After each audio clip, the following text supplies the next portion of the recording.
হয়ে গেল, ও আর মুখ খুলবে বলে মনে হয় না। যা এভিডেন্স আছে সেগুলো নিয়ে কাল কোর্টে চালান করে দাও। ঠিক আছে ম্যাডাম। ম্যাডাম ম্যাডাম আবারও স্ক্যাম। মানে এই মেয়েটার অ্যাকাউন্ট থেকে 3 লাখ টাকা চুরি হয়ে গেছে। কখন?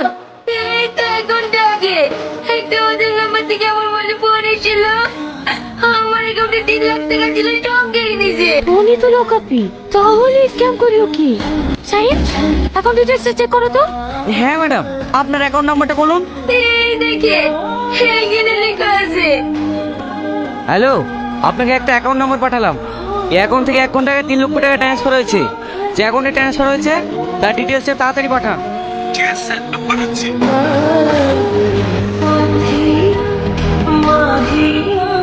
ম্যাডাম, টনি কি হয়েছে টনি? হসপিটাল থেকে যে ওষুধ তুলে দিয়েছিল সব একসাথে খেয়ে ফেলেছে। ও মনে আর বাঁচবে না।